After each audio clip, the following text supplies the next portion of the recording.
এইটো কোন ঠাই? এইটো হ'ল ধাপান, আমাৰ ফকীৰগঞ্জৰ ধাপান অঞ্চল হয় এইটো। ইয়াত কি গৰাখহনীয়া চলিছে নেকি? ইয়াতে আজি আমেৰ এই সময়ত যিটো মানে আমাৰ খৰালি কাল, এই খৰালি কালতেও আমাৰ যিটো ইৰোশ্যন হৈ আছে আৰু এই ইৰোশ্যনৰ কাৰণে আমাৰ এই অত্ৰ অঞ্চলৰ মানুহক ত্ৰাসৰ মুখত পেলাই দিছে। গতিকে আমি বিচাৰিছোঁ যে আমাৰ যিটো এডিবিৰ কাম চেংচন হৈছে বুলি আমি শুনিছোঁ, ইমিডিয়েট যদি কাম আৰম্ভ কৰা নহয় তেনেহ'লে আমাৰ এই অঞ্চল এই ব্ৰহ্মপুত্ৰ খহনীয়াত একেবাৰে চিৰদিনৰ কাৰণে জাহ যাব। গতিকে আমি মৰণপণ যুদ্ধ কৰি ইমান দিনলৈকে যিমানেই যি নকওঁ কিয় আমি মৰণপণ যুদ্ধ কৰি হ'লেও আমি এই অঞ্চলত তীব্ৰ গণ আন্দোলন গঢ়ি তুলি আমি চৰকাৰক বাধ্য কৰাম যাতে আমাৰ এই অঞ্চলত বাকী থকা কামখিনি বচাইমাৰীৰ পৰা হামিদাবাদৰ পৰা বৰৈবাৰীলৈকে যিটো কাম এতিয়াও পৰি আছে, ইয়াতেও বহুত মানে বিপদজনক অৱস্থাত আছে। আৰু ইয়াৰ পৰাও যিটো আপোনাৰ বুঢ়াবিঠালৈকে যিখিনি অঞ্চল, এইখিনি অঞ্চলটো কণ্টিনিউৱাছলি ইয়াতে খহনীয়া চলি আছে। গতিকে আমি চৰকাৰক অনুৰোধ জনাম যাতে চৰকাৰে অতি শীঘ্ৰে তদন্ত কৰি আমাৰ এই খৰালি কালতেই যাতে কামটো আৰম্ভ হয়, তাৰ কাৰণে চৰকাৰ ইয়াতে আমাৰ ডিপাৰ্টমেণ্টৰ মানুহ আছে, আমাৰ উপায়ুক্ত মহোদয় আছে, তেওঁলোকৰ দ্বাৰা ইনকুৱাৰী কৰি আমাৰ এই কামটো যাতে অতি সোনকালে আৰম্ভ হয়। যদি আৰম্ভ হয় তেনেহ'লে আমাৰ মানুহবিলাক অলপ শান্তিত বসবাস কৰিব পাৰিম, নহ'লে আমাৰ এই মানুহবিলাক গৰাখহনীয়াৰ কবলত পৰি তেওঁলোকে আৰু ক'তো যাবলৈ তেওঁলোকৰ ঠাই নাই, ইয়াতে মৰিব লাগিব, নহ'লে ইয়াতে চৰকাৰে গুলি কৰি মাৰিব লাগিব। কিমান বছৰ ধৰি চলিছে এইটো? আমাৰ এতিয়া বয়স প্ৰায় 63। আমি জন্মৰ পৰাই দেখি আছোঁ ইয়াতে খহনীয়া হৈ আজি এইখিনি ঠাই পাইছে আৰু ইয়াৰ পিছত আৰু আমাৰ ঠাই নাই, ইয়াৰ পিছতে মেঘালয়।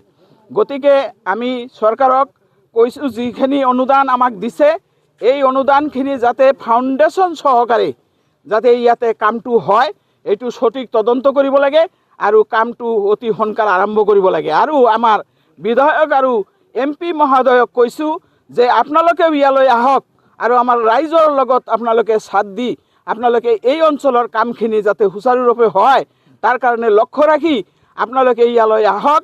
আৰু আপোনালোকে নাহিলেও আপোনালোকৰ দ্বাৰাই যদি বাকী ডিপাৰ্টমেণ্টৰ মানুহবিলাক আহি যদি তদাৰক কৰে আৰু কাম কৰে তেনেহ'লে নিশ্চয় আমাৰ ৰাইজ ছেটিছফাইড হ'ব। আৰু আপোনালোকৰ দায়িত্ব হ'ল যে আপোনালোকে এতিয়া নিৰ্বাচন বিচাৰি আছে আৰু আমাৰ যিবিলাক মানে সাধাৰণ ৰাইজ, সৰল সহজ ৰাইজ, তেওঁলোকক ভোল ভাল দি আপোনালোকে নিৰ্বাচিত হৈ যায়, কিন্তু নিৰ্বাচিত হৈ যোৱাৰ পিছত আপোনালোকে ইয়ালৈ নাহে। গতিকে আপোনালোকক এটা কথা সকীয়াই দিছোঁ যে সবাইৰ ওপৰে মানুহ সত্য তাহাৰ ওপৰে নাই। যদি মানুহৰ কাৰণে আপোনালোকে চিন্তা নকৰে তেনেহ'লে আপোনালোকে নিৰ্বাচিত হ'বলৈ এই অঞ্চলটোত নাহাই ভাল।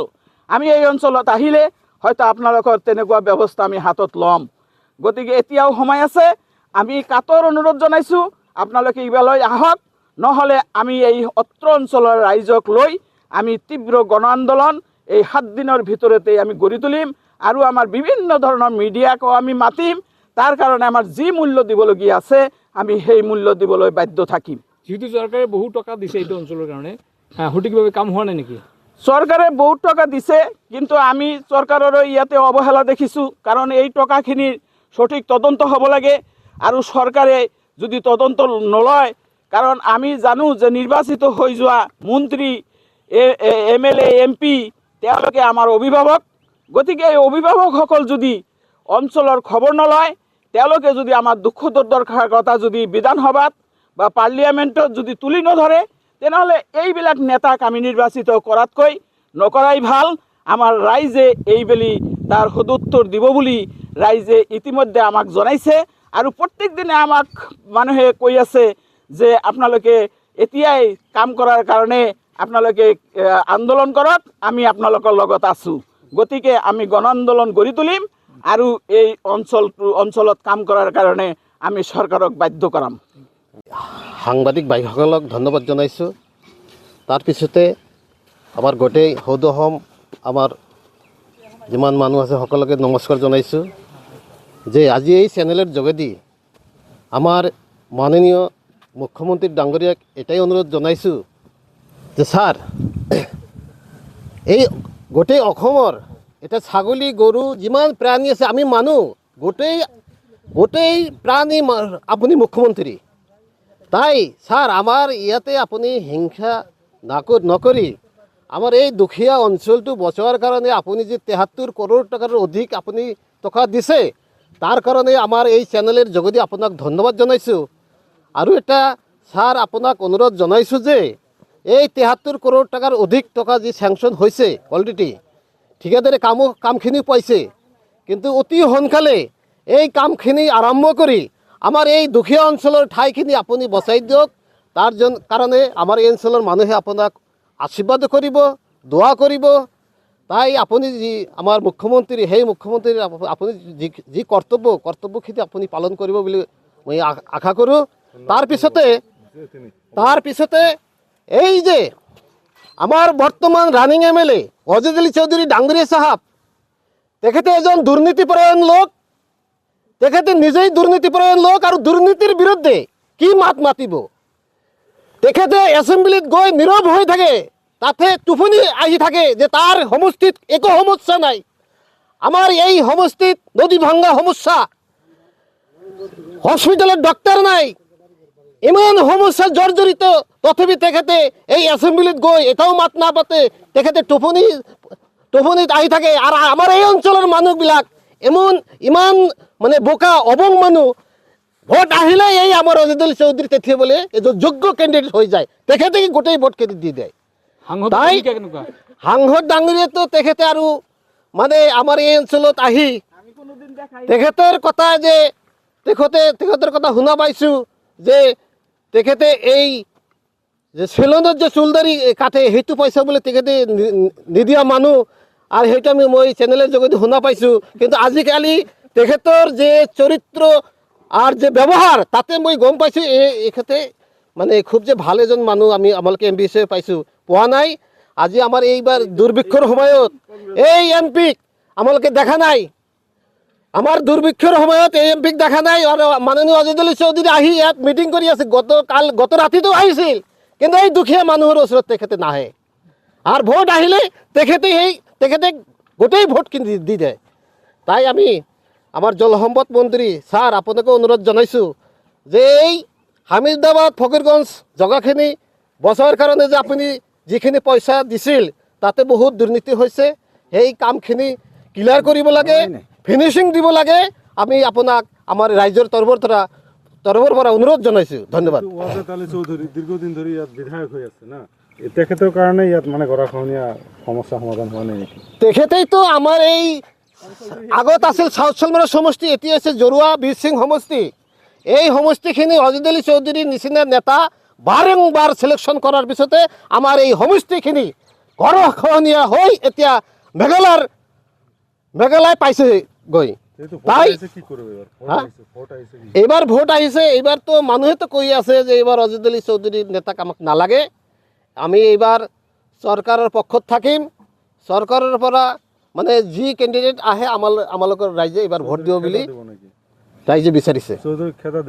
চৌধুৰীক তো এইবাৰ তো খেতাটো দিবই, তেখেতে এইবাৰ ভোট বিচাৰি মানুহৰ ঘৰৰ সন্মুখত নাযাব পাৰিব। আমাৰ ছোৱালীসকলে মা ভনীসকলে ঝাৰু লৈ দুৱাৰে দুৱাৰে থাকিব যে অজিত আলী চৌধুৰী নেতা আহিলে তাক ইমান গৰু পিটন দিব, তেখেতে চিৰদিনৰ পৰা জানি এই অঞ্চলখিনি পাহৰি গুচি যায়।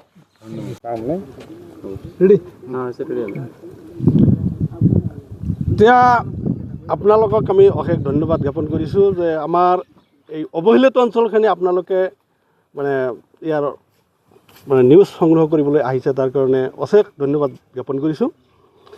এতিয়া কথাটো হ'ল আমাৰ এই অঞ্চলখিনি দীৰ্ঘদিনৰ পৰা গৰাখহনীয়াত যাই আছে। ইয়াত মাজে মাজে চৰকাৰী স্কিম দিয়ে যদিও সেইখিনি চৰকাৰৰ সঠিক তদন্ত নোহোৱাৰ কাৰণে প্ৰত্যেকটো স্কিম বিফল হয়।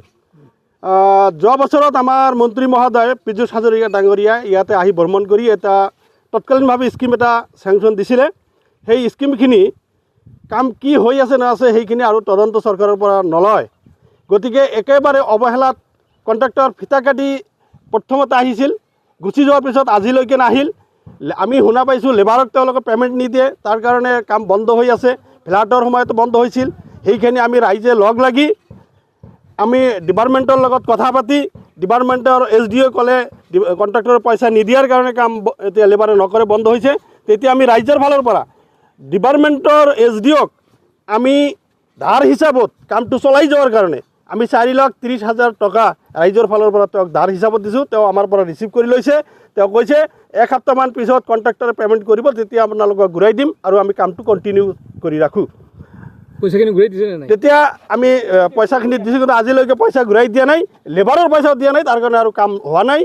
এতিয়া আমি মন্ত্ৰী মহোদয়ৰ ওচৰত অনুৰোধ জনাইছোঁ, অতি সোনকালে এই তদন্ত ল'ব লাগে আৰু কামখিনি আমাৰ ফ্লাডৰ আগতে সম্পূৰ্ণ কৰিব লাগে, নহ'লে এই অঞ্চলটো ব্ৰহ্মপুত্ৰত যাব। এই কণ্ট্ৰেক্টৰৰ নাম কি আছিল? এই নামটো আমি নাজানো। সৈয়দ খান কণ্ট্ৰেক্টৰৰ হেমাহিৰ বাবে আজি এনেকুৱা কৰিছে। একদম 100% হেমাহি কণ্ট্ৰেক্টৰ আছে, কিন্তু কণ্ট্ৰেক্টৰৰ হেমাহি কৈ খালি আমি দোষ দিলে নহ'ব। ইয়াত চৰকাৰৰ দায়িত্ব আছে, তেওঁলোকে ইমান ডাঙৰ একটা প্ৰজেক্ট দিয়াৰ পিছত সেইখিনি কাম হৈ আছে না আছে তাৰ তদন্ত ল'ব লাগে। বিভাগীয় মানুহ যদিও থাকে, তেওঁলোকে আমি তেওঁলোকক সুধিলে তেওঁ কয় কণ্ট্ৰাক্টৰে আমাক কোনো ৰেছপন্স নিদিয়ে, আমি ফোন কৰিলেও কণ্ট্ৰাক্টৰে ফোন নুঠায়। এতিয়া কাম বন্ধ আছে এতিয়া কাম বন্ধ হৈ আছে। আৰু শুনিছোঁ এই বছৰ বহু কোটি টকা দিছে। আৰু এডিবিৰ পৰা 73 crore টকা দিছে বুলি আমি গম পাইছোঁ, শুনা পাইছোঁ, কিন্তু আজিলৈকে ইয়াত কোনো চাইনবোৰ্ড দিয়া নাই। গতিকে আমি কিমান টকা সঠিক ক'ব নোৱাৰিম। আমি শুনা মতে 73 কোটিৰ ওপৰত টকা চেংচন দিছে আৰু এইটো জানুৱাৰীৰ 1ৰ পৰা কাম আৰম্ভ হ'ব বুলি আমি শুনিছোঁ, কিন্তু আজিলৈকে জানুৱাৰী শেষ হৈ আহিলে ইয়াত কোনো মানুহ অহা নাই আৰু কামৰ কোনো আমি চিন চাপ দেখা নাই। গতিকে আমি মন্ত্ৰী মহোদয় তথা আমাৰ মুখ্যমন্ত্ৰীৰ ওচৰত আমি অনুৰোধ জনাইছোঁ, সঠিক সময়ত এই পইচাখিনি ৰূপায়ণ কৰিবলৈ দিয়ক, কামখিনি কৰিবলৈ কণ্ট্ৰাক্টৰক প্ৰেছাৰ দিয়ক, ডিপাৰ্টমেণ্টক প্ৰেছাৰ দিয়ক, যাতে আমাৰ এই ঠাইখিনি এই পইচাখিনিৰ জৰিয়তে ৰক্ষা পৰে। যদি পইচাখিনি এনে কামখিনি সঠিকভাৱে নহয়, এনেই যদি পইচাখিনি আমাৰ গুচি যায়, তেনেহ'লে আমাৰ ঠাইখিনিও গুচি যাব, পইচাখিনিও গুচি যাব। গতিকে আমি মুখ্যমন্ত্ৰীৰ ওচৰত অনুৰোধ জনাইছোঁ, অতি সোনকালে কণ্ট্ৰাক্টৰক প্ৰেছাৰ দি ডিপাৰ্টমেণ্টক প্ৰেছাৰ দি আমাৰ কামখিনি কৰাই দিব লাগে উপযুক্ত সময়ত।